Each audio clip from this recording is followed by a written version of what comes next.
দ্বিতীয় দফার অর্থ বরাদ্দ না আসায় কালিয়াগঞ্জ থানা প্রাঙ্গণে প্রগতি কোচিং সেন্টার নির্মাণ কাজ দীর্ঘদিন ধরে অর্ধসমাপ্ত অবস্থায় পড়ে আছে। 24 সালের জানুয়ারি মাসে থানা প্রাঙ্গণের সামনের দিকে উত্তর পূর্ব প্রান্তে প্রগতি কোচিং সেন্টারের জন্য ভবন নির্মাণ কাজ শুরু করা হয়। কালিয়াগঞ্জ পঞ্চায়েত সমিতির মাধ্যমে প্রথম ধাপে 10 লক্ষ টাকা ব্যয়ে এই ভবনের লিন্টন পর্যন্ত নির্মাণ কাজ সম্পন্ন হয়েছিল। এরপর 1 বছরের বেশি সময় গড়ালেও প্রগতি কোচিং সেন্টারের এই ভবন নির্মাণের কাজ থমকে আছে, কারণ এই প্রকল্পে পরবর্তী ধাপের অর্থ বরাদ্দ এখনো মেলেনি। পঞ্চায়েত সমিতির সভাপতি হিরণময় সরকার বলেন, রাজ্য সরকারের পঞ্চম অর্থ কমিশনের মোট 25 লক্ষ টাকা ব্যয়ে কালিয়াগঞ্জ থানা প্রাঙ্গণে এই কোচিং সেন্টার নির্মাণ কাজ হাতে নেওয়া হয়েছে। প্রথম ধাপে বরাদ্দ 10 লক্ষ টাকার কাজ গত বছরেই সম্পন্ন হয়েছে। দ্বিতীয় ধাপে বাকি 15 লক্ষ টাকা এলেই কোচিং সেন্টার ভবনের বকেয়া নির্মাণ কাজ দ্রুত সম্পন্ন করা হবে। রায়গঞ্জ পুলিশ জেলার পরিচালনায় শিক্ষিত যুবক যুবতীদের বিনামূল্যে সরকারি চাকরির প্রশিক্ষণ প্রদানের জন্যই কালিয়াগঞ্জ থানা প্রাঙ্গণে প্রগতি কোচিং সেন্টারের জন্য ভবনের নির্মাণ কাজ করে দিচ্ছে পঞ্চায়েত সমিতি।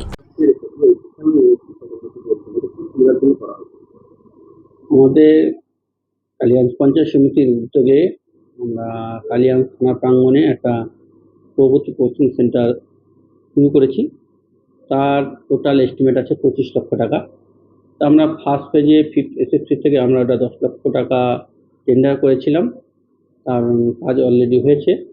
বাকিটা আরও যেটা আছে আরও 15 লক্ষ প্লাস আরও আনুষ্ঠানিক অনেক কাজই আছে। কিছুটা জেলা পরিষদ করে দেবে, কিছুটা আমরা আরও ফিনান্সিয়াল ইয়ারে ধরেছি।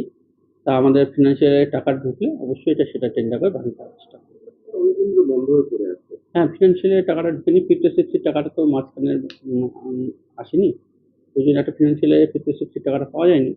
যদি পাওয়া গেলে অবশ্যই আমরা সেটা টেন্ডার করে দিতাম, নাহলে আমরা যে কোনো একটা ফান্ড থেকে বাকিটা কাজ দ্রুততার সঙ্গে শেষ করব।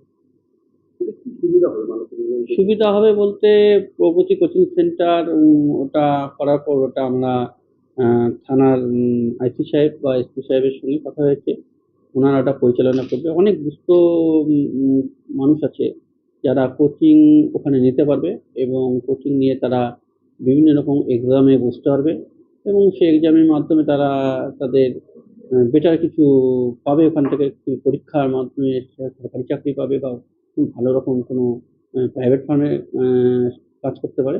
ওখান থেকে সেই পরীক্ষার যে কোচিংটা, সেই কোচিংটা ওখান থেকে পাওয়া হয়।